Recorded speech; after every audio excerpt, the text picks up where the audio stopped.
is Keys to the Shop, Founder Friday edition. Today we're talking with the founder of Franny Porch, Blue Kind. Well, hey everybody, and welcome to another episode of Keys to the Shop, where we give you insights, inspiration, and the tools you need to grow as a coffee service professional. Thank you so much for taking the time to join me today.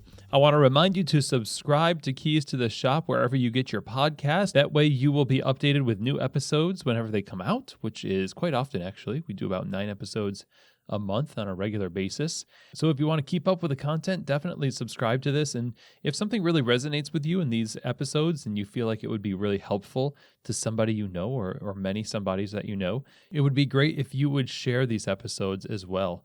I want to let you know that Keys to the Shop also offers consultation and coaching to those of you who are needing clarity, direction, help bringing your operations and your quality to the next level.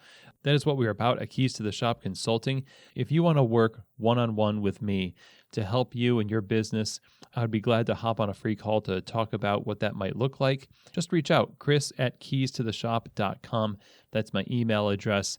Happy to schedule something and discuss how I might be of service to you. Now, today's episode is brought to you by Prima Coffee. Prima Coffee is one of the world's best specialty coffee equipment suppliers because they curate the best equipment from all over the world and match it perfectly with the needs of their customers. If you're looking to open a new cafe or open a second cafe or just upgrade the equipment that you've got right now, Prima Coffee is an amazing partner to work with in helping you get the right gear. When you go to their website over at prima-coffee.com, you'll see what I mean. Their selection is amazing, and also their resources on their website are amazing as well. They put a lot of work into creating free resources to help you brew better coffee, make latte art, use the equipment well. They're all about setting you up for success in your specialty coffee endeavors. That's why I love working with them, and I recommend that you work with them as well. A really great company and group of people to work with when you're looking for the best equipment and service to go along with that over at prima-coffee.com. Today's episode is also brought to you by the world's leader in plant-based performance beverages. That, of course, is Pacific Foods in their Pacific Barista Series. The Barista Series has taken the world by storm because the name performance beverage is not just a name, it's actually what it does. It performs excellently on your bar. They develop their range of products, whether that's almond, soy, coconut, rice, hemp, oat, with a lot of feedback from the barista community. They want to design these so that the people using it on the bar are excited to use it, and your customers are excited to drink it. You know, I think if you're looking for the best in plant-based options on your menu, then the Barista Series is the perfect fit for you. So if you would go to their website over at pacificfoodservice.com and explore the options, get these in your stores, taste them for yourself, you'll see what I mean. It's really an amazing product, fantastic company, and it shows in each and every cup. So again, visit them at their website, pacificfoodservice.com. And when you think about plant-based beverages, think the Barista Series from Pacific. All right, well, today we are going to be talking with Franny Porch founder Blue Kind. Blue Kind has spent well over 10 years in specialty coffee and has been serving the community in North Philadelphia, first at Leotah's place, and now at Franny Porch.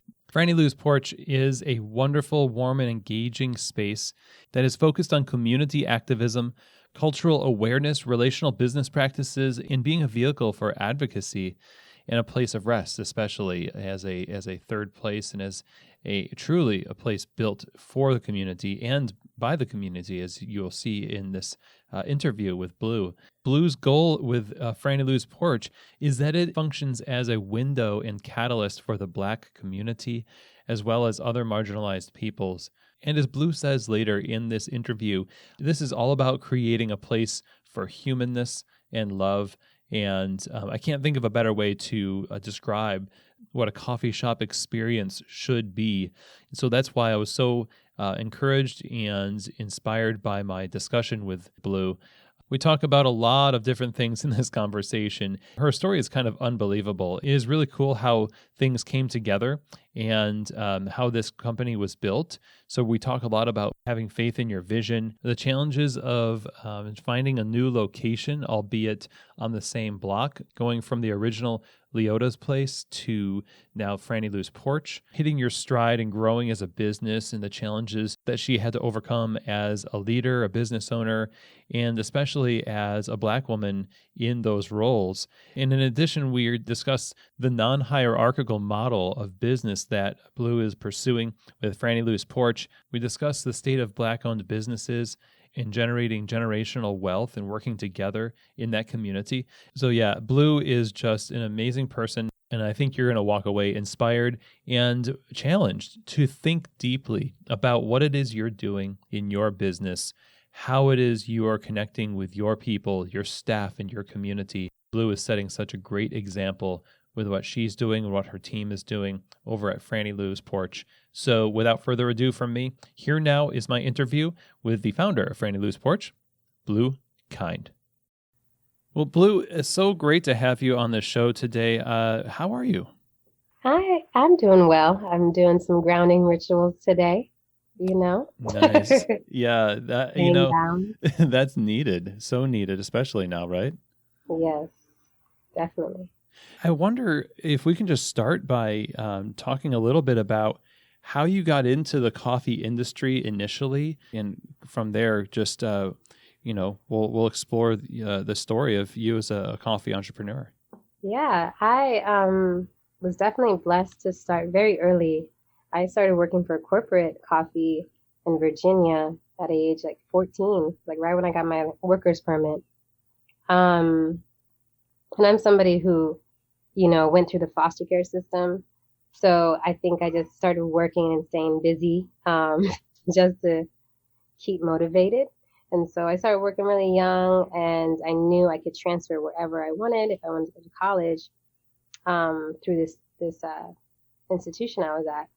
And so I came to Philadelphia for activist school, and I just transferred here.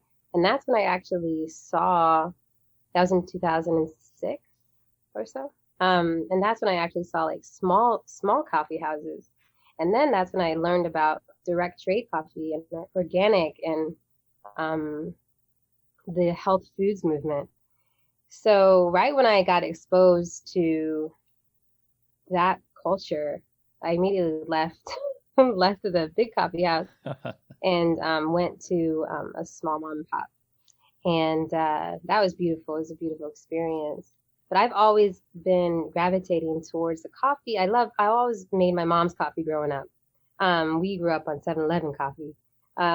So I remember doctoring it all up for her all the time. And I think I just like the relational aspect of preparing things for others and making things with love, and seeing how people receive and light up, and having a space to dialogue, having a space to connect to people. I just really value the human experience. So yeah, so I did, I was in school for 2 years while I was still working. And that second year, I had this vision of a coffee house that I was owning. And I straight up left college. I finished the year, but I told them I needed to leave because I needed to open up this coffee house. I was like, I was so determined. And I had no plan. I had no money. I have no parents. I have no familial wealth, nothing. I just had this vision of, seeing where community spaces were only geared to the affluent, in Philly. Because I would go and bike everywhere around the city. And I'm like, man, why aren't these community spaces like coffee houses, accessible to middle to low income spaces? Because that's where really the mobilization really needs to happen. So I saw a coffee house as a space to mobilize, right? So I was like, a space for people to gather and to share their voice and connect and create beautiful things together. Because other than that, like you're isolated, especially in this culture, especially now. So I left college. I had no plan. I was like, I'll take some time off just to like breathe. I went to this Christian hippie festival, and this guy was out there with an espresso machine. I was like, yo, that's so dope. We're in the middle of nowhere. I'm so happy to get espresso right now. Oh, that's great. Yeah, and he's like, actually, I have this program where I lend portable espresso machines and equipment to people who want to start their own coffee house, as long as you buy our beans, and I teach you about direct trade coffee. I was like, oh my gosh, are you serious? That's perfect. I was like, I just left college to do that. So yeah, I went right after that. I went where he was. He's in Ohio. He runs Deeper Roots Espresso. Oh yeah. Oh, Les yeah, Stoneham. Yes, Les. Good old Les. Good old Les. Good heartful Les. I went over there. I found like this other guy that wanted to do it with me, and got trained. So yeah, it was just one thing led to another. They had my back the whole time with Leotah's place. They came and even installed espresso machine. They hand delivered it from Ohio. They let me so with the portable espresso machine for a year and a half, I did over 100 events, catered and sold coffee beans with this little thing, and just build a customer base. Wow. And then we opened in 2010. So let me back up a little bit here. I really am enjoying this story. I want to know because this is a pursuit. The pursuit, it is. It's wild. The pursuit of your dream to start a coffee, literal dream to start this coffee bar. Everything these things fell into place as you acted on that, and as you just took one step after another, and you must have had, just this, just this faith and this vision that this is what you're supposed to do. I mean, at any point was that like doubtful to you as you pursued it? Because everything you said, seems pretty seamless. Like this worked. But at what point were there any points where it's just like, well, I don't know if it's going to or not? Definitely, faith definitely led me through the whole journey. And I've definitely had a lot of hurdles. I mean, even just leaving college. I remember my brother was like really disappointed in me, and I have 4 older brothers, but one of them, I was like, man, he doesn't believe in me. And that was hard. But I just kept on pushing, and I just knew that once they see it, they'll understand. Nice. And then even the neighborhood, like where so I had no money, I had nothing, right? So I went to this corner store, and I was like, I think it's supposed to be here. And I called the owner, and I said, can I look at the place? And they said, yeah. And I just walked in there, and I just saw it. I said, this is it. This is Franny or Leotah's place. And so I was in conversation with them for a while, kind of going back and forth, and got the rent down. So it was like $800 a month in like a space that should have been like $1,500 to $1,800 a month. Wow. And got all the way down, and then we were able to open there. But the neighbors were just like, you crazy, It was at that time, it was the most northern coffee house in Philadelphia, in the east, North Philly area. What does that mean? And I was just like, so the more north you go, it's the more impoverished the spaces are. Oh, I see. And there's prostitution, there's lots of artists, and which I am, and that's why I felt really comfortable.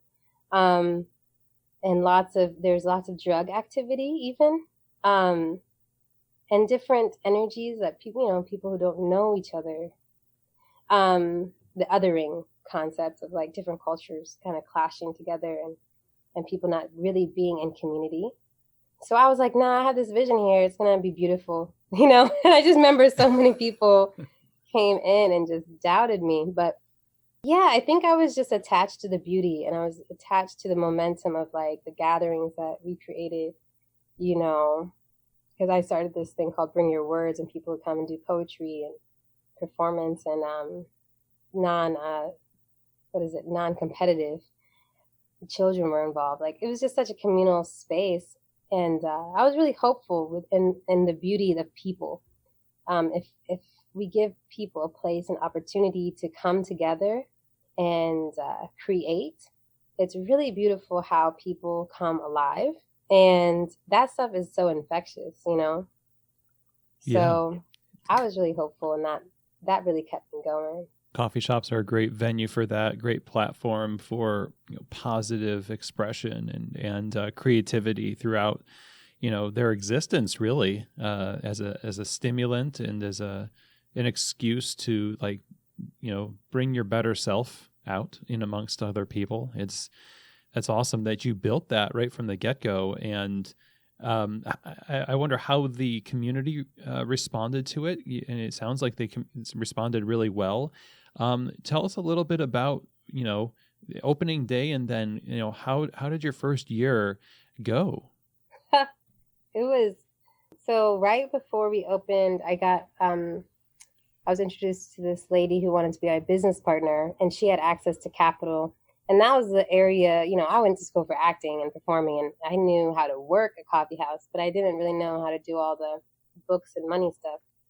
So she came along and she wanted to help with that. Then I had another guy, DJ, who had a lot of coffee experience. And we literally, I didn't have a menu. I had some teas. I didn't have nothing. I just opened, and then I got things set up, with the health department. Everything was official. But I had this big old party when we opened.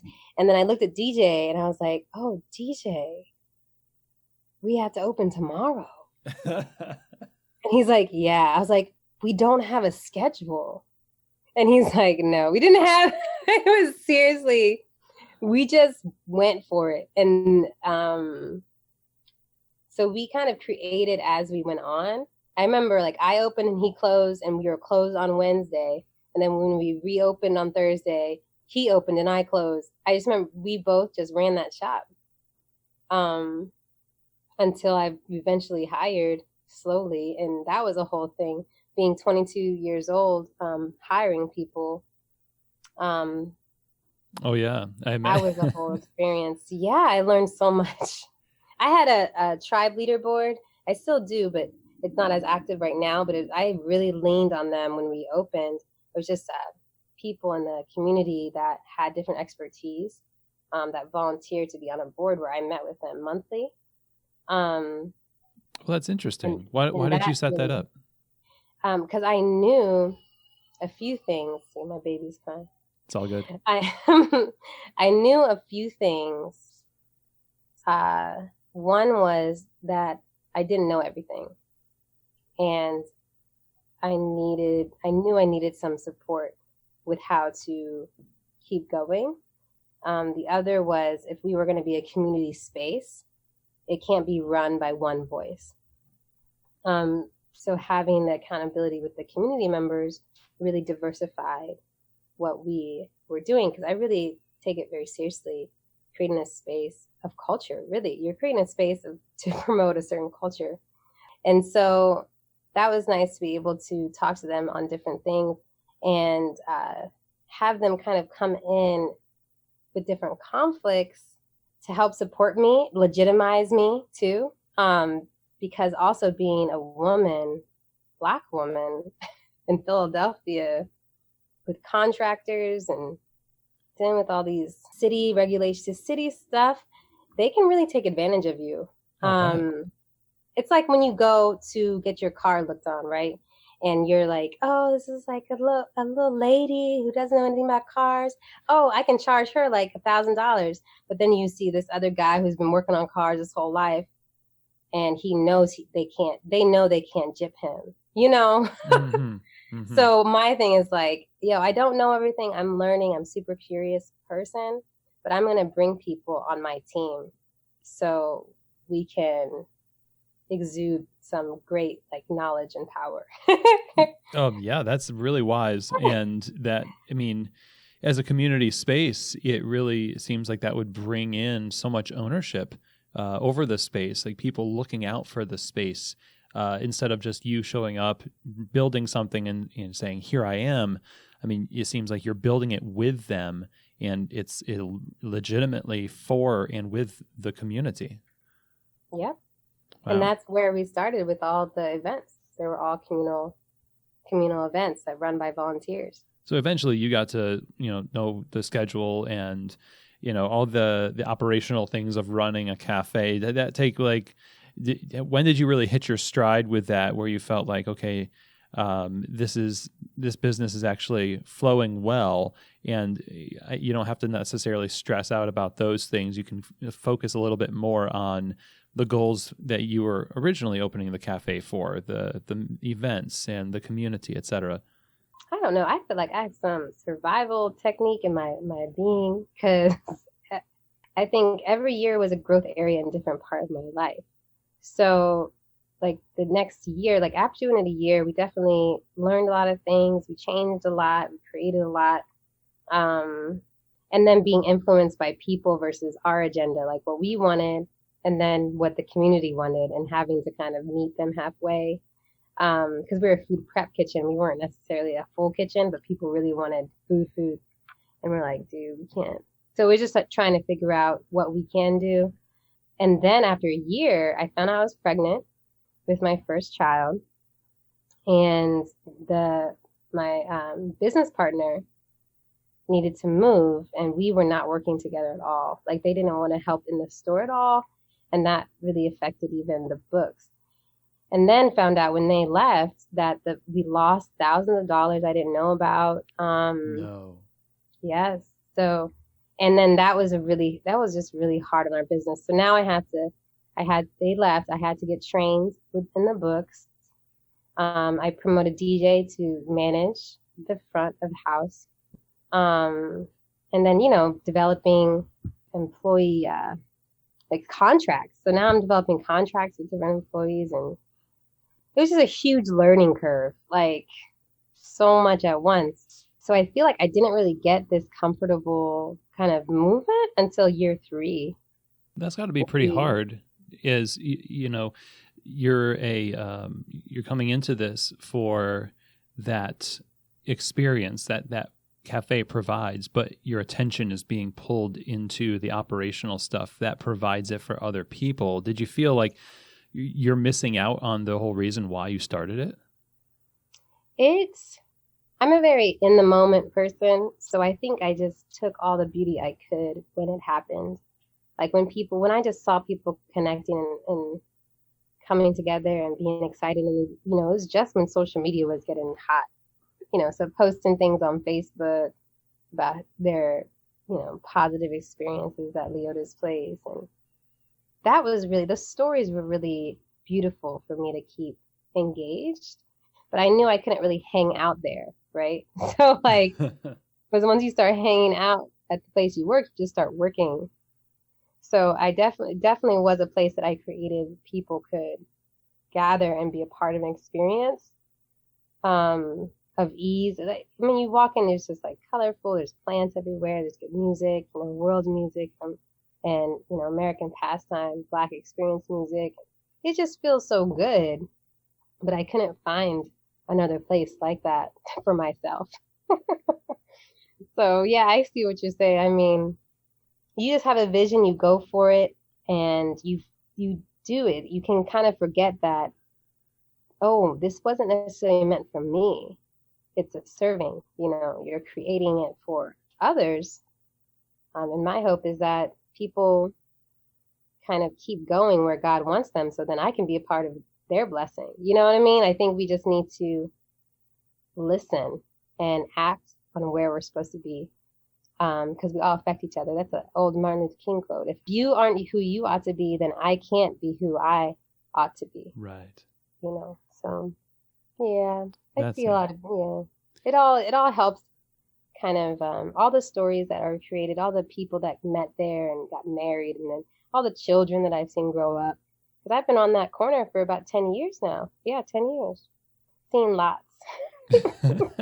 Now I'm tired. I'm a little tired now. I retreat to my little apartment. Get those grounding rituals. Yeah. Yeah, did my grounding rituals. Well, you've been on that corner for over 10 years, but not necessarily on the same side. So there was a time where Yes. you needed to switch it up, and that came with a name change from Leotah's place to Franny Lou's Porch. And so I wonder if you could talk a little bit about what happened there and what brought about this change. Well, when we were open, Leotah's place, that was my mother's middle name. But people would come and call it Latoya's, Latakas, Letitia's. They wouldn't remember the name. And so I already was having this issue with people remembering who we were, right? Or the coffee house on the corner, like that was it. And so when the wall was actually falling off the building because the owner of the building didn't install the windows properly. There's all these beautiful windows, but weren't installed properly to code. And literally it was buckling. So the brick was buckling and Ellen and I came out and literally shut us down. Even though I was before that contacting the landlords and wanting them to fix it, they refused to fix it. And they were there's just a slumlord energy that owned lots of buildings in Philadelphia. And so when Ellen and I closed us, I was just distraught. And that was year 4, the end of year 4, like October 2014. Oh, no. And we were making money. We finally were making money, which I was like really excited about.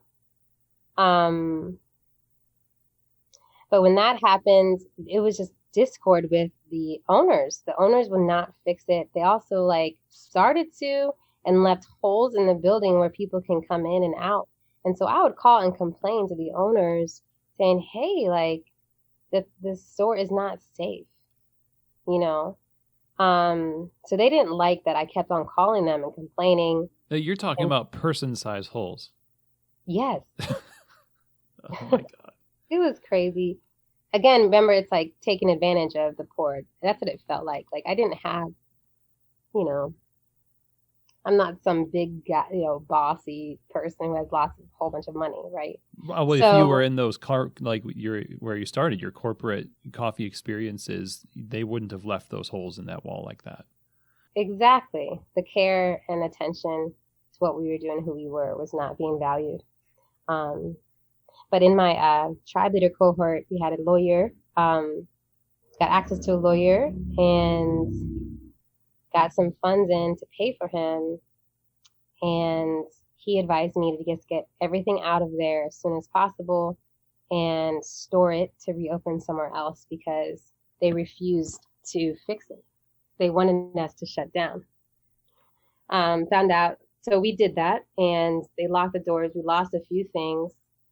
And they renovated it after we moved out, and it's now like an apartment that they're getting like $2,000 to $3,000 for. Classic. Yes, and exactly what happened. And you know, I could have taken them to court. I needed $5,000 to take them to court, and I was just advised to just focus my energy on rebuilding my business, instead of fighting for the past, like pursue the future. So that's when I was like, okay, that's cool. But one of the customers at the time literally bought the building across the street, like 20 or so feet. It's not even that. It's not a huge corner. Bought the building across the street and said, hey, Blue, you know, I bought this corner building for you. I thought of you and bought it for you. I was like, man, I really want to be on the main corridor. Like, I don't know, you know. And so working with him, because I was not 100% sold, because it needed a whole rehab. It needed completely gutted. It needed to be, I was like, oh God, what am I getting into? But he's like, you know, we'll do, you know, free rent for this amount of time. I'll help with all the build out. And he really just sold it to me. So I was like, okay, let's do it. And I was pregnant. I got pregnant again. I got married. I got pregnant. And so we changed. So it was just wild. I'm just realizing all these things after I start talking about it. It's just kind of humorous to see like this pregnant lady like painting walls, like straight up 30 something weeks pregnant, and getting this business open. It was wild. But I didn't know what to name it. I was still like thinking, I knew I wanted to be more specific, to be around a mission that is bigger than just me and just like my mom's name. I never wanted to name it Blues Place. I've always knew that I wanted a community space where lots of people can connect to. So I had some women, I knew I wanted to be an African-American woman. And I was like, who should we be? And I literally was thinking about a few, and I really loved Frances E.W. Harper. She's a poet and abolitionist from the 19th century, civil rights activist. She was a mother as well. She died here in Philly. She would talk to groups of men about, not supporting the slave industry and literally buying coarser dress that's not made with blood, rather than one that was made with blood, with fine linen. So she was straight up abolitionist and really raw and Right. very communicative. And then I loved Fanny Hammer, who was more well known, and she just is more vocal. She's more simple, sharecropper. She's very traditional Southern Black experience, and she fought for freedom. She got blind in one eye just to vote Mississippi. So I really loved both of them, and I literally woke up from my slumber and said, Franny lose. Wow. It was crazy. And so I was like, y'all, what do y'all think? Like to my little, group of friends. I was like, Franny lose. Isn't that hit? Isn't that catchy? What did they say? They were like, I don't know. It's kind of confusing with the two people. Da, da, da. And I was like, well, and then that porch aspect of that connection space, and that, plants and outdoor energy. So I was like, Franny Lou's porch. I think it flows. I think it feels good. And people are like, yo, that's so catchy. I was like, see?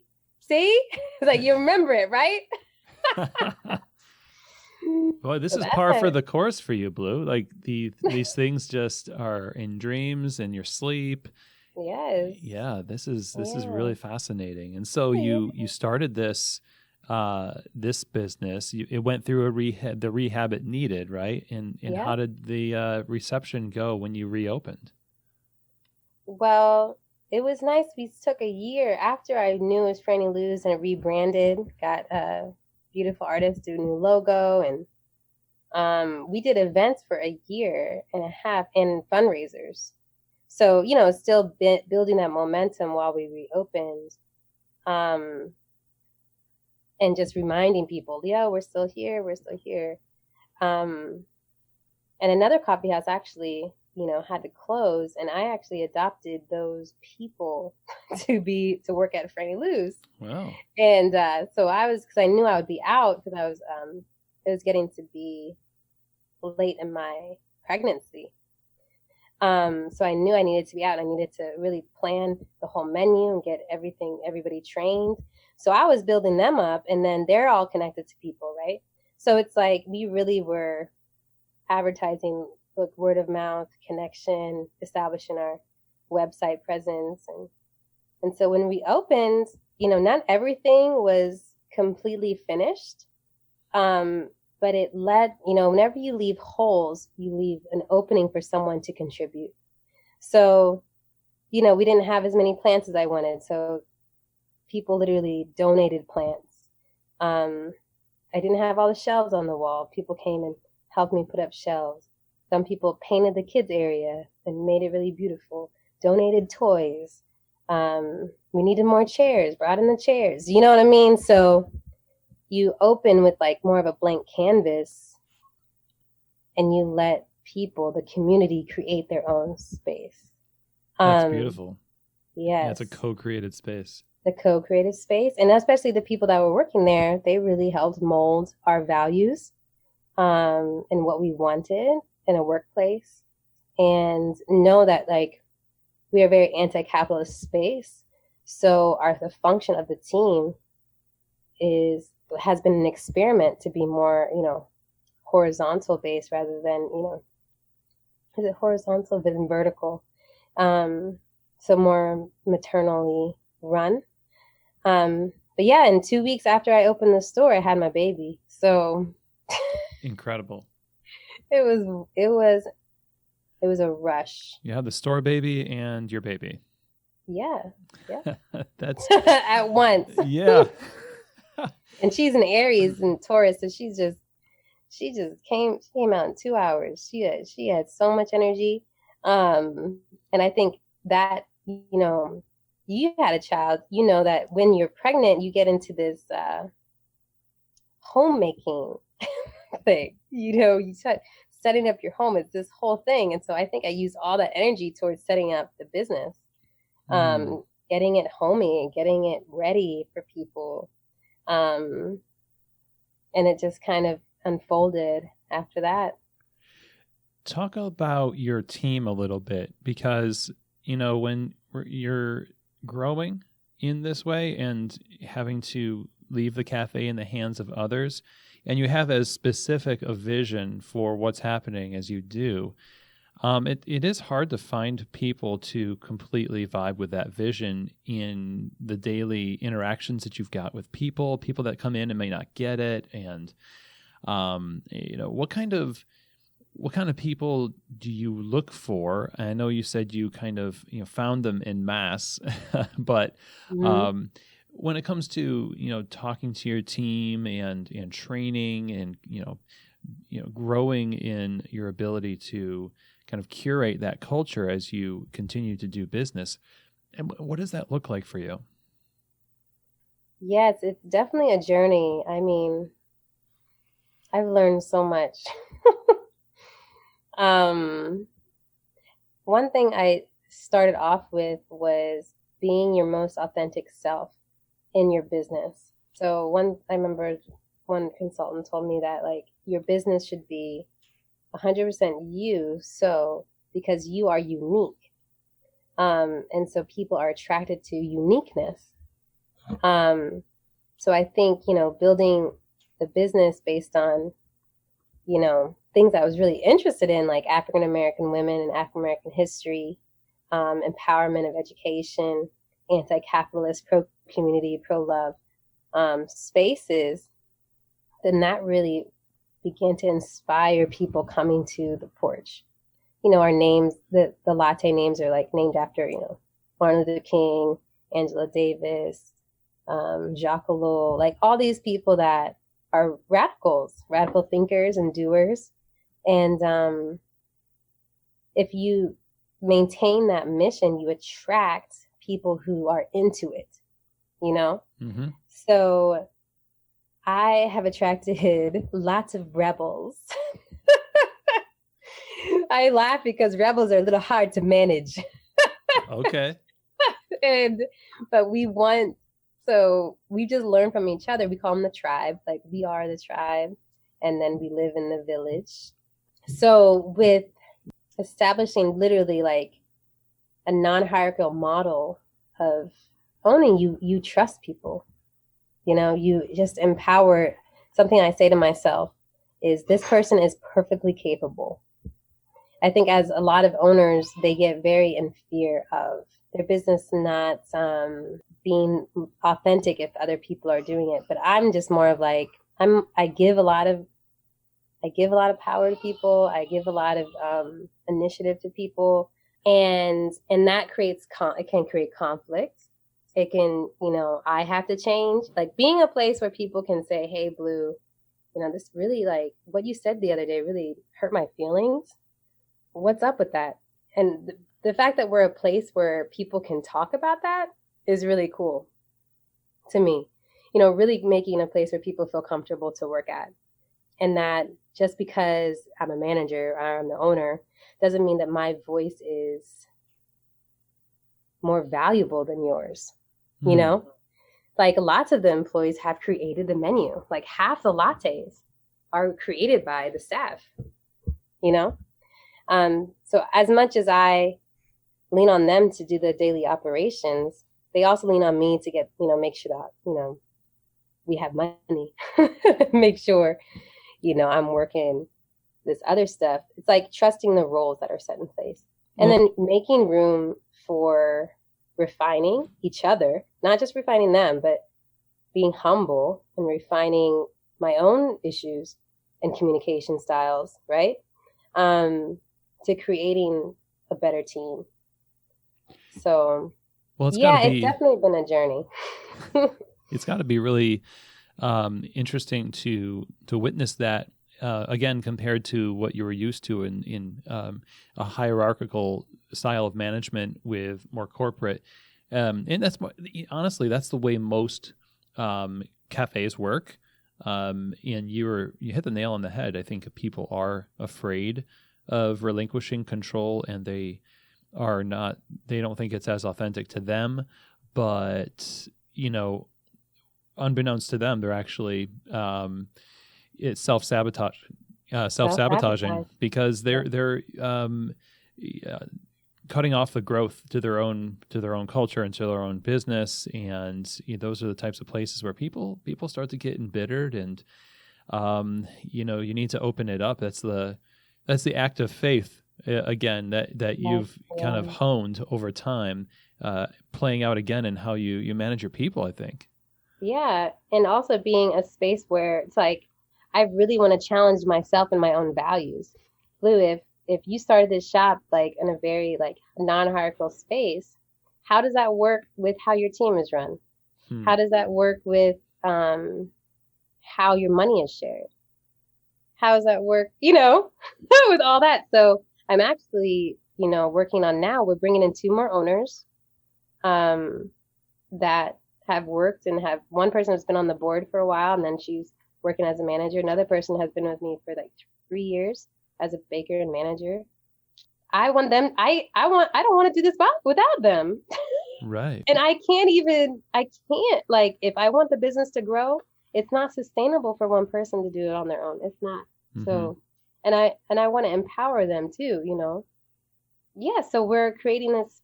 I just created a model, and I had some great business help with a consultant, and we're going to be also doing a profit sharing model. Perfect. So we're not necessarily a co-op. I learned all these different styles of business, all these different structures, and I just played with where we should go. But we're an LLC, and we can be a multi-member LLC. So my hope is just to build owners as we grow, and build leadership, so we don't have this, and build this profit sharing model to know that like if we do well, we all get part of the profit. It's not just the owner, right? So that reduces bitterness. It also keeps a high retention rate within the business. So I'm just really thinking about sustainability, and I'm thinking about how to really challenge a business with the values that they are communicating. And this is with Franny Lou's Porch. Like, I actually want to start other businesses. Do I want to start other non-hierarchical businesses? I don't know. Maybe I want my own thing, or maybe this or that with this other business, I'm not sure. But with Franny Lou's, with what we're doing there in the community aspect, in that culture, we have to be a profit sharing space. Like, we have to make sure people are, making living wages, and while also being true to our mission and providing local, organic, and relational trade and made with love items to the customers. You know what I mean? Well, you're being consistent with your values. Yes. Yeah. Yes. And that's like a never-ending journey, right? You don't just do that once. No, yeah. You don't. It's literally, it feels like some people will say, wow, that makes things difficult. It's like, it can be challenging, but it's an opportunity to exercise your ability to choose. You don't have to just choose the ketchup with all the sugar in it, and then you're not really loving your neighbor if you're giving them that ketchup straight up, like because it's harmful for their body. So my thing is like our values are love each other, love the tribe, and love our neighbors. And it can make ordering, we buy fair trade sugar. We don't buy regular commercial sugar because we care about where the sugars and the chocolate, that's all fair trade. We care about where it comes from. We care about where people have worked with their hands and are taking care of their families. So yes, I'm gonna be more creative with my money, instead of trying to pay as less as possible for something, so I can continue this capitalistic way of doing things. Mm-hmm. And so I challenge a lot of our, other Black-owned businesses, and I'm like, y'all, like, we were slaves. We don't need to be the slaveholders to have power. We can, access a different way of doing business, a different way that's more communal, more loving, more generative, more peaceful. We can do that. So as you're embarking on basically changing the way that businesses are done, or your business is an example to others, and you're talking to other Black-owned businesses, and frankly, your example goes, has far-reaching implications for a lot of people, that they don't just have to be after the money only. It's that you need money to run a business, but your values transcend that, and you've got goals that are to be satisfied only by seeing this culture come to fruition and this community come to fruition, and you've fought hard for that, and in the face of people that said that wasn't going to work in that north part of Philly. So looking back on that, have you seen the landscape of entrepreneurship change over that time? Have you seen what you've done lead to other people being inspired to do things as well? Specifically, like when it comes to Black-owned businesses, have you seen even more of them opening up since you opened up? Oh, definitely. Yes. Just even in the neighborhood, I'm surprised that there's a lot of like Latino. We're right next to like Little Puerto Rico. So there's definitely a lot of Latinx, owners and communities, but Black stores, like Black-owned spaces, not as much. But yeah, right north of us, Amalgam opened up as a comic book coffee house, Black-owned. A pizza shop that's partially Black-owned. Yeah, we all come together and communicate and check in and work with one another. But definitely it's growing. We had at Franny Lou's, like when we were open, we had a monthly gathering of Black-owned businesses, and just to share resources and connection and grow and have accountability. And it's just beautiful to kind of see us in the adversity. I mean, I always say, I didn't start with any familial wealth, because lots of businesses that have familial wealth are mostly white-owned in the United States, obviously from wealth being in their families for so many generations, where wealth necessarily isn't in our generation. It's more stripped from our generations. And so us starting businesses, we have to be very creative. We have to be very consistent and communal mindseted, working with each other. We have to build each other up. We have to come together and work together. And that's been going, that's been flowing. And I'm really excited on the Black business movement because it's not centralized. And I think that in order for us to be successful in the United States, we can't create another Tulsa. Unfortunately, we can't have our own city that's Black, but at least we can be spread out and thriving successfully different places and coming together communally, but also thriving where we are. So I think, we have to be very strategic in the climate that has always been and is also right now, like white supremacist energy of knowing that that's a systematic issue and that we aren't really meant to succeed in this culture. However, we're so creative and so optimistic and loving that we're like, yo, how can we be happy? How can we take care of our families? How can we create generational wealth for our families and for the future? How can we have great schools? You know, so I do think that mindset is here. I think we are hopeful. I think there's some people that are very frustrated. But there's a lot of healing going on too, a lot of healing, and a lot of Black healing movements of yoga and eating very healthily, and going back to herbs, going back to Mother Earth on how to connect to ourselves more, the indigenous way of that where we came from.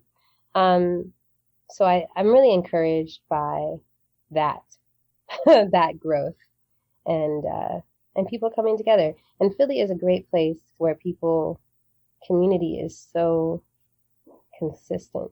So yeah, I definitely think that it's thriving a lot right now.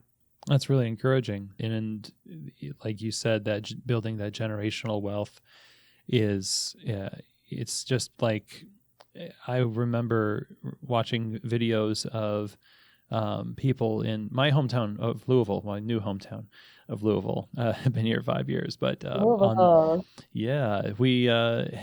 videos from the 70s and 60s sort of popping up and interviewing folks from the lower income areas of our neighborhoods talking about building generational wealth. And that was so long ago. And how that process takes so much time, and it fights against such a large, there's such a large force that's pushing against it.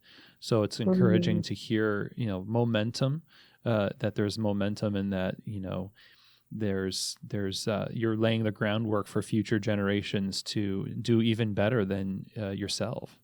You have to be. We have to have that lens.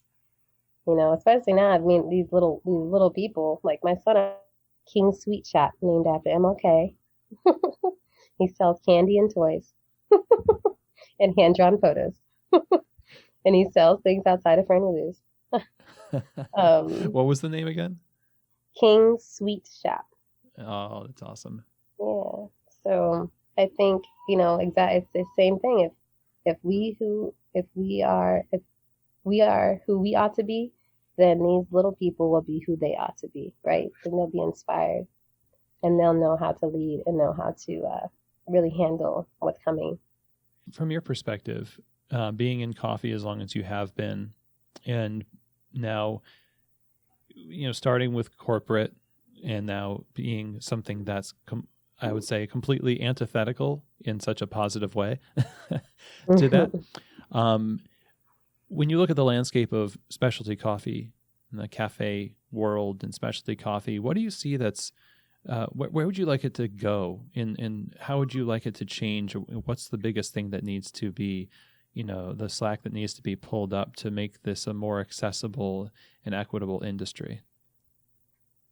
Yeah, so actually this came up the other day because I really want to be a place where it's not pretentious, right? It's only meant for the affluent.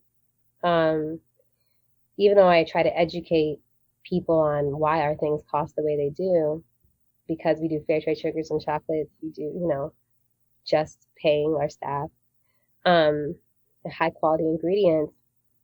A lot of the low income communities are very comfortable with paying a little amount for a lot of toxic food.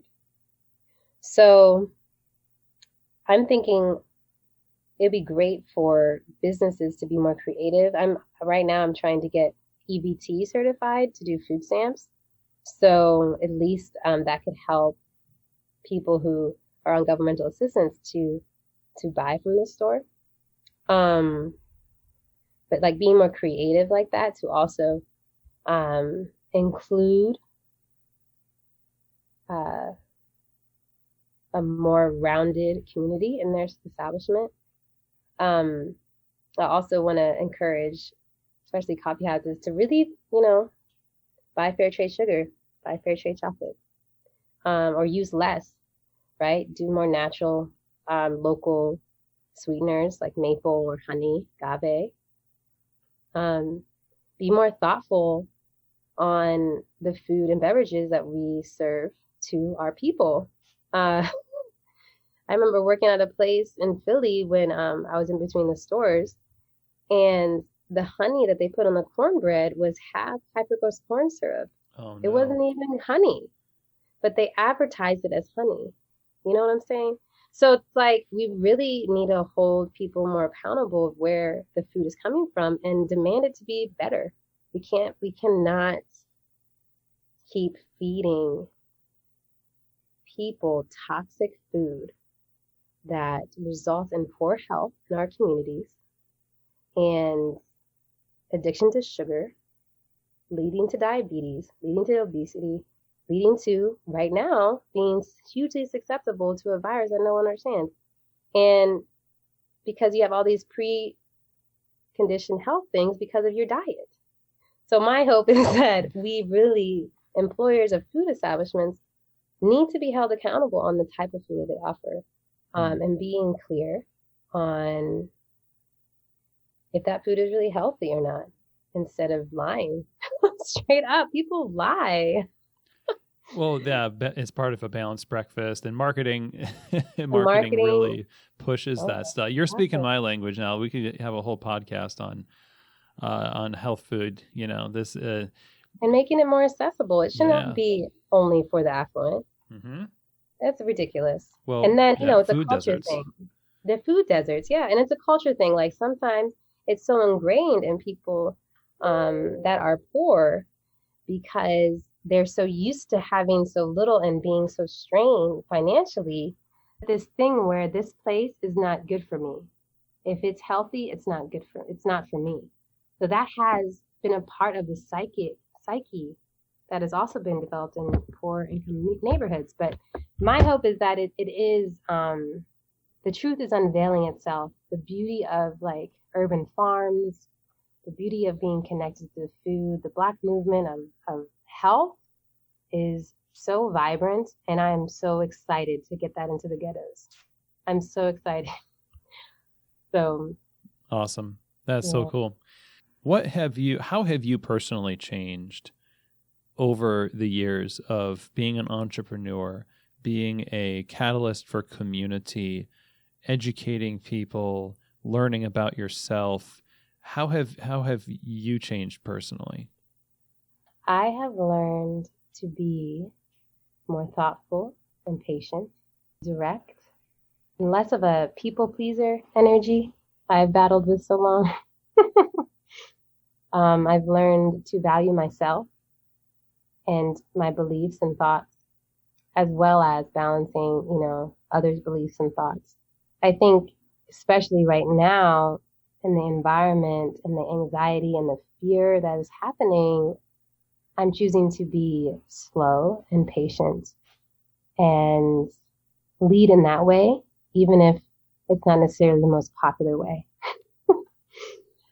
I am somebody who always challenges authority. I challenge and ask questions and want clarity. And I've learned, throughout this time to really care for my community, but still speak truth in the same time. And I'm definitely, that faith component has definitely kept me grounded. And even being in the unknown spaces, still knowing that I'm where I need to be. And who knows what happens tomorrow? I'll still be where I need to be. Mm-hmm. So I'm learning a lot. A lot of it right now, with all this energy, I can get lost in the sadness and then the unknown, and the frustration that I have. But I'm learning that all I can do is pray and connect to what's happening right now and be so excited on being alive. So excited to keep learning and exploring and creating, and teaching my kids to do the same. So, Well yeah. said. Well said. That is a beautiful way to look at life when it's going well and when it's not going so well. what would you love your legacy to be? What would bring you the most joy to know that you accomplished with what you're doing at Franny Lou's Porch? I think creating a culture of humanness, embracing the human experience of love, being a place where othering doesn't exist, seeing a movement come out of being able to see the beauty in each other and knowing that we are all one, no matter race or how much money you make or what brain level you are at, or age.